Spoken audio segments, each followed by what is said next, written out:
আপনি আল্লাহ, আপনি আমাকে চিনতে পারছেন না? আমি আপনার ছোটবেলার বিয়ে করা লাল টুকটুক বউ। ও আচ্ছা, তুমি তাহলে ওই মেয়ে। আপনার জন্য চা এনেছি, চা তো ঠান্ডা হয়ে যাচ্ছে। না না, সরি সরি সরি, জীবনে প্রথমবার আমি জামাইকে চা খাওয়াতে আসছি, তাও আবার ফেলে দিলাম। ছি, আমি মুছে দিচ্ছি। থাক থাক থাক থাক, আমরা পরিষ্কার করতে হবে, পরিষ্কার করার লোক আছে। তুমি যাও তো। আচ্ছা ঠিক আছে, সুযোগ পেলে আরেকবার চা বানিয়ে নিয়ে আসবে। আস্তে আস্তে অঘটন শুরু হয়ে গেছে। পলাশ, একটু সাবধানে থাকে। পারো, এদিকে এসো তো মা। বৌমা, তোমার এই অবস্থা কি করে হলো? আম্মা, আসলে হয়েছে কি, না ছেলের জন্য শখ করে একটু পিঠা বানাতে গেছিলাম, ময়দার ডিব্বাটা খুঁজতে যে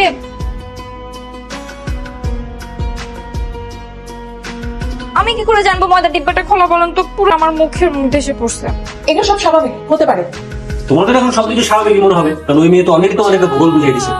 আমি বিয়ে শাদী মানি না, আর যত তাড়াতাড়ি পারো এই বিপুল এই জায়গা থেকে খাও।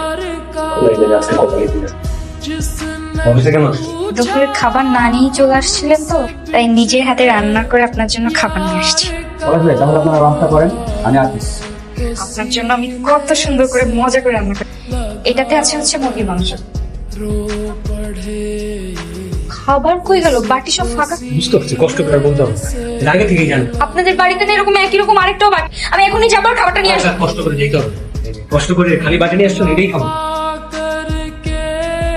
ভালো হয়েছে, খাও শেষ পুরো দিন। চলে যাচ্ছি।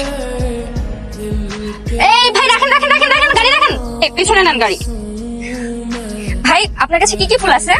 আমার কাছে তো এই যে এইগুলাই আছে। তুমি একটা কাজ করো, তুমি এই ফুলগুলো নিয়ে চলে যাও, আমি অন্য দোকান থেকে আরো কিছু ফুল নিয়ে আসতেছি। ঠিক আছে। ভাই, ফুলগুলো গাড়িতে তুলে দেন তো।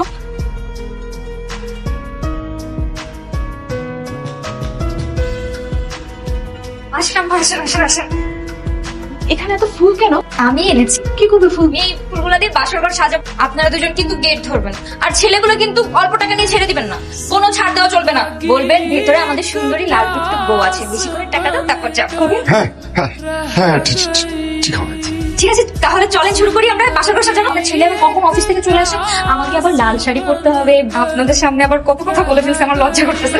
যাই, আমি কাজ করি। বাহ, বেশি টাকা না দিলে ছাড়বেন না কিন্তু। ঠিক আছে। এই চলে আসছিস? এই ফিতাটা কেটে তারপরে ভিতরে ঢোক। মানে তোমরা কি এখন ওর সাথে নাচানাচি শুরু করবে? মানি ব্যাগটা বের কর। এখন ফিতাটা কেটে ভিতরে যা, মানি ব্যাগ পরে নিবি।